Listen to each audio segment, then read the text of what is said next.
Hello and welcome back to Jamie Wise's YouTube channel, where I basically go through chapter by chapter what happened in my modelling career and how I became nothing to one of the top models in the world, and how I maintained that for quite a few years. It's been really interesting doing this series because it's forced me to kind of go back and look at how everything happened, and there's a real online database basically of how everything happened and how my career went, and it's been very interesting and actually super humbling to see it all. So yeah, this has been a really interesting project.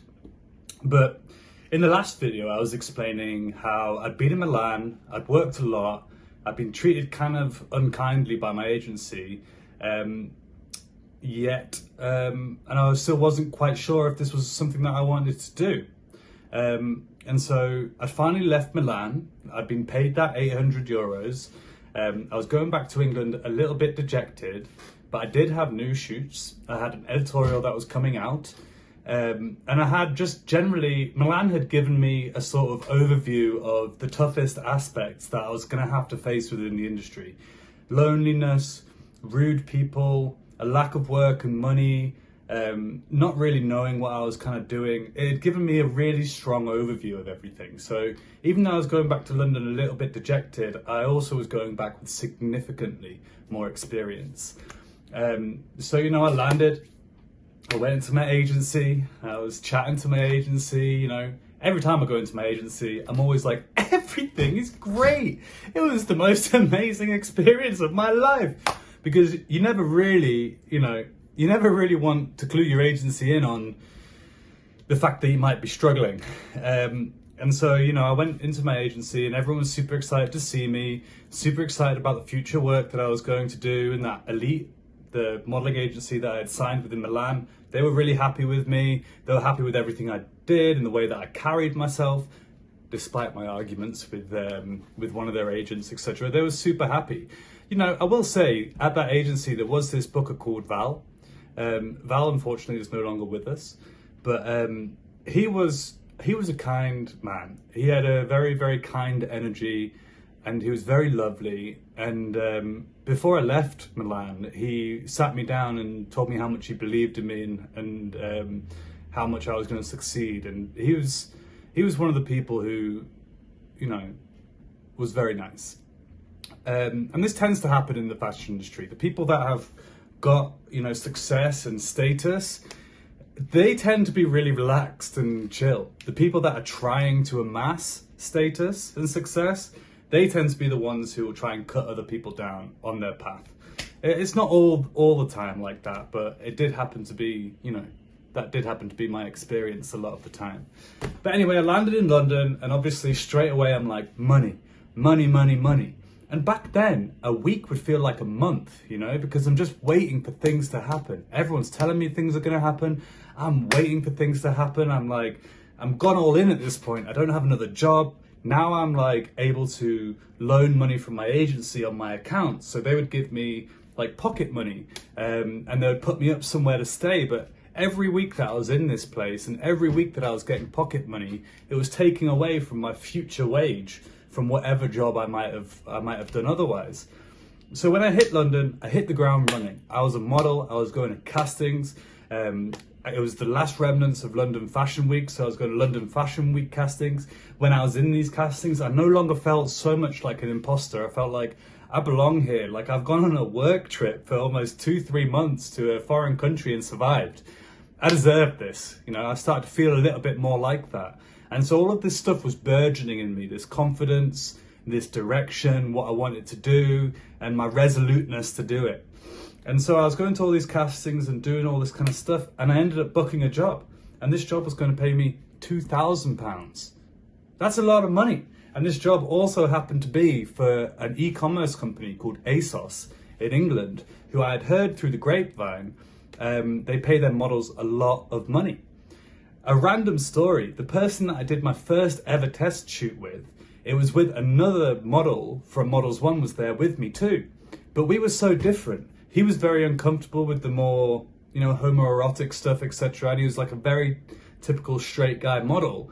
And he had gone straight from that shoot to being accepted into Models 1. He had got signed and he was straight in the door at ASOS. He was making almost £1,500 a day, but he wasn't growing in his career.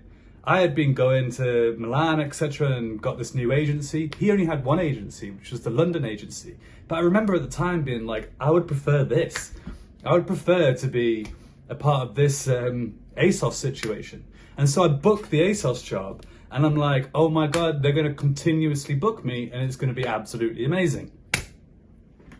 That didn't happen.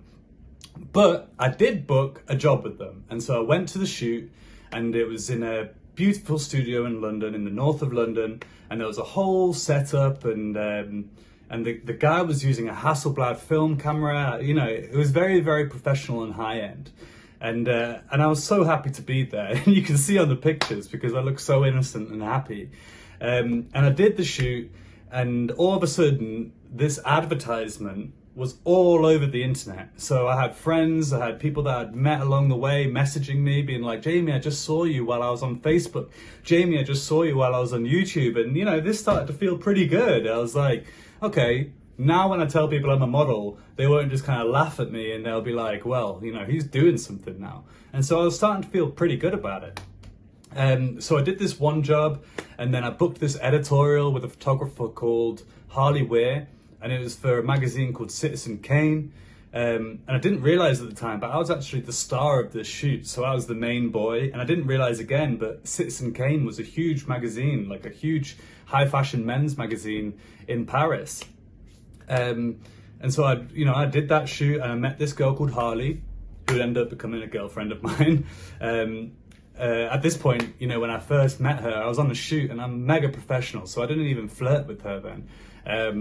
But yeah, so I did that shoot, and so I'd already got another magazine under my belt. And then really randomly again, I got called from my agency, and I got called to come in, and I went in, and basically there was this big Paris booker there that was signing people to his Paris agency at the time, which was Major Model Management in Paris.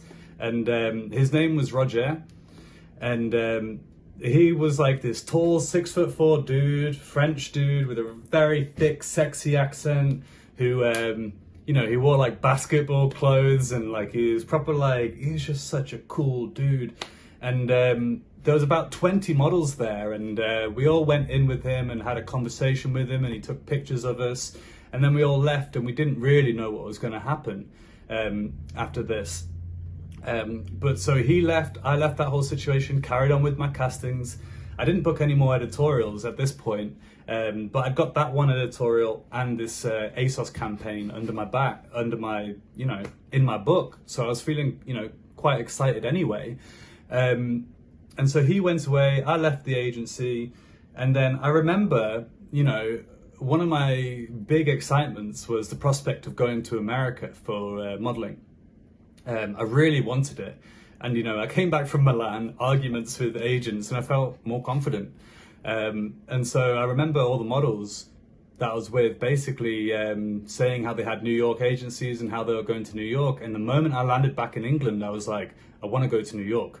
I want to sign a contract in New York, and I want to go to New York. Like, that's what I want. That's what I really, really want. Like, please make me happy and get me to New York. And so, yeah, and so the next thing I know, maybe like 2 weeks later, I get a phone call, and it's my agent, and he says, Jamie, really fucking good news. Excuse my language, what is wrong with me? Really good news, but I've signed you to this agency in New York, and we're gonna get you over there. And so in the scape of maybe 3 weeks, my booker and my manager at my London agency had got me a contract with a Paris agency, and it got me a contract with a New York agency, just based off the work that I'd previously done and my digitals. And obviously I met the Paris agent, etc. And so all of a sudden now I had 3 agencies. It was four agencies. M&P Models in London, Major Men Paris, Elite Milano, and New York Models in New York. And so I was very excited, you know, I'm about to go to New York, and this is really exciting. That's what I thought in my head anyway. And And so I signed to this Paris agency, and as with Milan, in about 4 days' time, I was on the Eurostar straight to Paris, and I was going to meet my first Paris agency. And I'll tell you all about that, all the jobs are booked and the campaigns are booked and what happened after that in the next episode. Yeah, so I thought actually I should go into a little bit of detail about each one of these photo shoots that I did. So the photo shoot for ASOS, as I say, it was a studio photo shoot, so there was lighting. It was the first time I was really dealing with big professional lighting. This was like a huge warehouse that we were shooting in. I was in like this very nice like casual commercial clothing, because ASOS is a commercial company. And yeah, as I say, it just went really smoothly. There was another model that I was with who was a female model that I was modeling with. It was the first time I got to work with a girl model, which was really exciting because I always saw women models being the kind of model that I wanted to be, in terms of they got to do more looks and more angles and more ways of acting than sometimes was typically asked of for men. The second shoot for Citizen Kane with Harley, it was shot in Richmond, near where she was staying at the time, and she actually transformed her room in her house into a studio, and she had painted the walls, and it was very emotional and beautiful. And we were out on the streets shooting, and there were several other models with me there as well. One of them was called Charlie, and they were all English models. And I remember Harley being super shy, but I also remember her having basically like 4 cameras strapped to her at all times, and she was very like quirky, and it was, and you know, she was like a real artist, it felt like, but she was also very young, you know, so she was very, very young. I really had no idea what I was doing and what she was doing, but yeah, we were out and about, and they had styled my hair to being really like very different to everything, and yeah, my whole thing during the shoot was I had to be like very soft, and I loved that. Like, I love showing the vulnerability of man.